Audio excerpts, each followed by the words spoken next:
A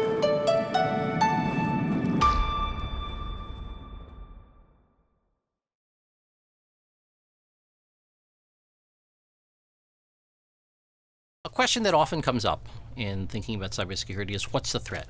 Who do you have to worry about? Or what kinds of threats do you have to worry about? And the answer is, you have to worry about a very broad spectrum of them. The spectrum of threat actors is very large. At the very low end, they are what we call the script kiddies, the ankle biters, the guys who don't know very much, but who just want to hack a little bit. At the highest level, the very highest level, are really the nation states, the big nation states. US, Russia, China, Iran, Israel, probably the UK, probably France, probably Germany, a couple of others, where they have very, very, very, very, very good hacking teams and very sophisticated capabilities. And not only do they have technical skills, but they have intelligence agencies backing them up. So the United States hacking operations are backed by not just the NSA, for example, but by the CIA as well, who operates its own network of covert agents. And the same is true for China, and the same is true for Russia, and so on. So, and against these guys, it doesn't matter what you do. They will eventually get to you. They'll find some way to get, no matter how good your cybersecurity is, they will eventually get to you. Okay? This is when they have the crown. You have the crown jewels, and they want them. They'll get them.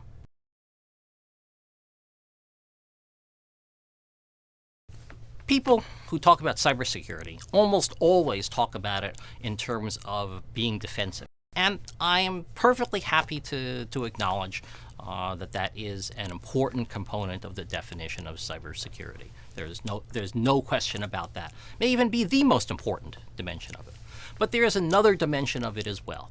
Okay? There's the question of how you can use offensive operations in cyberspace, how you can hack the bad guys. Okay? And the bad guys don't have to be other hackers. The bad guys can be any kind of bad guys. They can be guys trying to use a nuclear weapon against you, too. Those would be bad guys as well.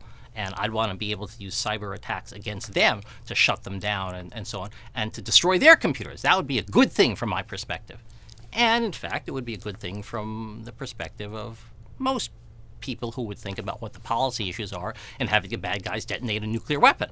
Okay, so this would be a good thing to be able to do. So in fact, one of the things that I study here at Stanford is this question of under what circumstances and how and whether if it's ever appropriate, when is it appropriate, what would make it appropriate, how would you have to do it, how would you hack the bad guys in some way. Now I point out that this is an interesting, this raises all kinds of policy concerns. When you defend yourself, there's very little controversy about that from a political standpoint. Everybody thinks it has to be done. But if you start thinking about using offensive weapons in cyberspace, taking the offense in cyberspace, you got to worry about many things. When are you allowed to use to hack somebody else? That's an interesting question, and that's the focus of my research. I do not say that the answer is never. Okay? There are many people who do. Friends of mine say that we should never go on the attack in cyberspace. It's always a bad thing to do it. And at least their position is clear. I disagree with it, but at least it's clear. When you talk to me about it, you get a much less clear answer. Because since I'm willing to do it sometimes, I have to say, under what circumstances am I willing to do it?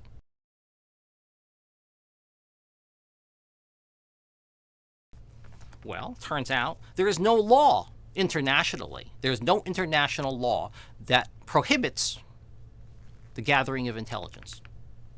None. But I dare say that the players in the world, the countries in the world that have good intelligence services, of which the U.S. is one, derive a lot of benefit for the spying activities, for the intelligence activities that they conduct, and they're probably not going to give it up. But here's an interesting question, one that we're starting to face right now. Let's say another nation hacks an election, okay, changes the results of an election. Okay. Nobody dies. Is that an act of war? It violates national sovereignty, yes. But does it count as an armed attack? No arms, no bullets fired, nothing happened. Nobody died. Nothing was damaged. Only bits were changed or revealed. Be damned if I know what the answer to that is. I mean, the international lawyers will have a field day with this. Many articles to be written about this in the future. I may even write one.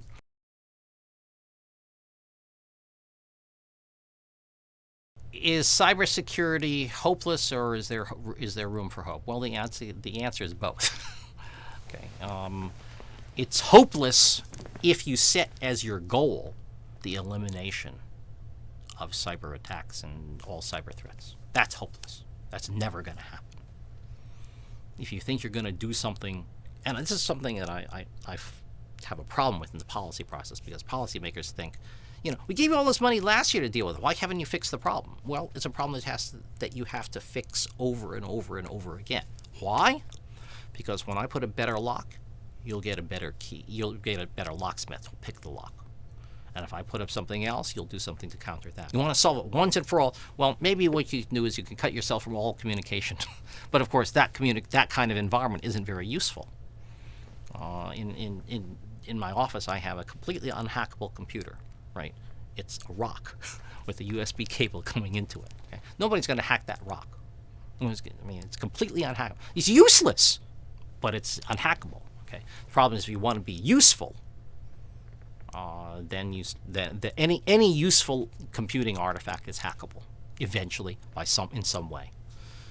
So that part is the hopeless part. The hopeful part is that we're getting better and better at least paying attention to this stuff.